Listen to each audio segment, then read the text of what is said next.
네, 안녕하세요. 숨은 보험금을 찾아드리는 손해사정사 드립니다.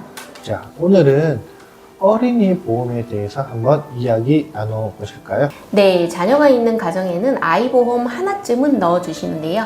튼튼하게 잘 자라주면 참 좋겠지만 커가면서 병원에 다니고 보험금을 청구하는 일이 발생하기도 합니다.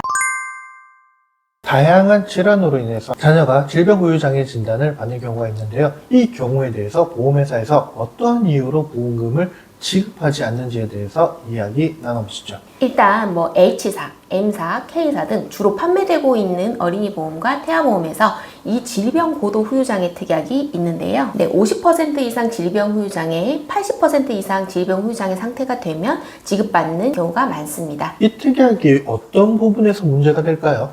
네, 아무래도 고액의 보험금이 지급이 되다 보니 보험회사에서도 보험금 지급에 있어 까다롭게 심사와 조사를 진행을 하는 편인데요. 해당 진단에 대한 장애가 적정한지를 1차적으로 확인을 하고요. 두 번째는 이 장애 상태가 영구적으로 잔존하는지가 굉장히 중요한 부분입니다. 네, 그렇죠.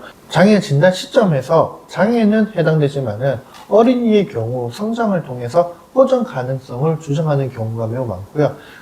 의사들조차도 영구장애 진단을 내리는 것을 꺼려하는 경우가 있습니다. 보험회사에서 주장하는 부분인데요. 현재 장애 상태는 충분히 호전 가능성이 있으니 지금은 판단을 유보시키고 2년 후에 재판정을 받아서 검토해보자, 5년 후에 재판정을 받아서 검토해보자, 이런 식의 주장을 많이 하게 됩니다. 그럼 2년 뒤에는 지급이 돼야겠지만은 또 그렇지도 않습니다.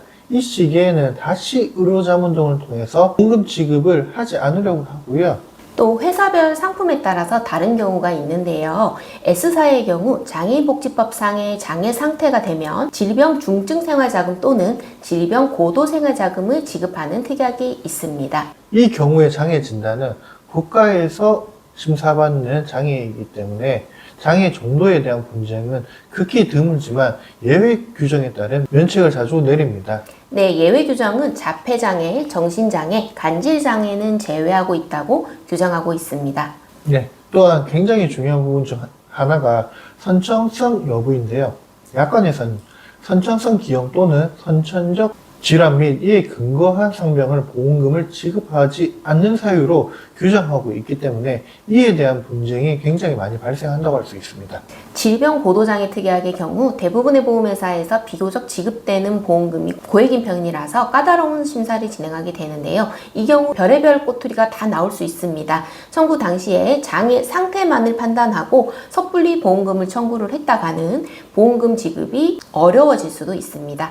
한번 보험금 부지급에 대한 결정이 나는 경우 이 결정을 되돌릴 수 없는 상황도 올 수 있으니 어린이 보험 청구 전에는 반드시 손해사정사의 상담을 선행하시는 것을 추천드립니다.